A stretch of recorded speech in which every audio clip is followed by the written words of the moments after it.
उसको अगर हम भोग लगाएंगे तो वो भोग नहीं कर सकता, पत्थर भोग नहीं कर सकता, ये हमें पता। तो हमारा जो दिमाग है दो तरीके के हिस्सों में बटा होता है। एक जो चल रहा होता है उसको सोचता है, और एक सच्चाई को पूछता रहता है कि क्या मतलब है, क्या मतलब है। दो हिस्सों में दिमाग बटा रहता है।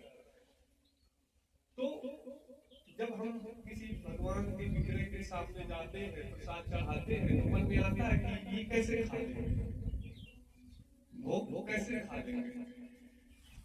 और वही संशय बस हमें उस विग्रह में ईश्वर होने में संदेह पैदा कर देता है। सिर्फ इतना जैसे कहानी से समझते, एक आदमी था, तो उसको लगा कि मैं नौकरी लग जाए तो बहुत पूजा करेंगे। किसी ने बताया कि भगवान कृष्ण की मूर्ति रख लो, तो पूजा करो तो ऐसा कामना पूर्ण कर देंगे। वो मूर्ति लेके आया, रोज पूजा करे, बत्ती जलाए, प्रसाद चढ़ाए, आरती गाए। 1 साल 2 साल हो गया, कुछ नहीं हुआ।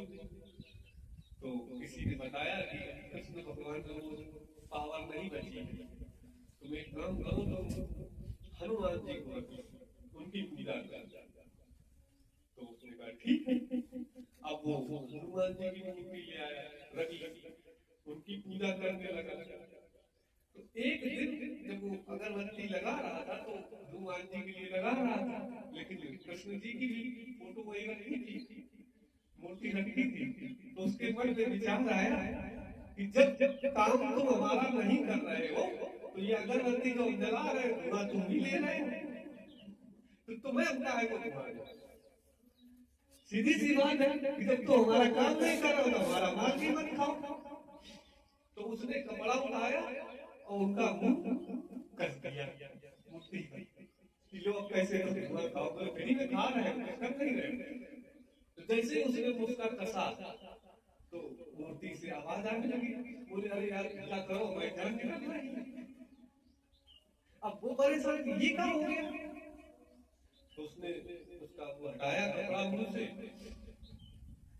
तो उसने कहा लड़के ने भगवान से, हे भगवान, इतने दिन तक हम तुम्हारी पूजा करते रहे, आरती करते रहे, गाते रहे, तब तो तुम नहीं बोले, और आज जब मुस्का चढ़ा दिया, कस दिया, आज बोल पड़े। इसका क्या मतलब है? वो मतलब आतंक के भूत हो, बोला अच्छे से नहीं आते, यही जरूरत। तो भगवान ने कहा कि हम तो बैठे ही थे, लेकिन तुम्हारे हृदय में पहली बार मेरे जीवित होने का एहसास, मैं सचमुच में भगवान हूँ। तब तो तुम्हारा ये खा रहा हूँ, सुन रहा हूँ, जैसे ये तुम्हारे हृदय में प्रकट हुआ, प्रकट हो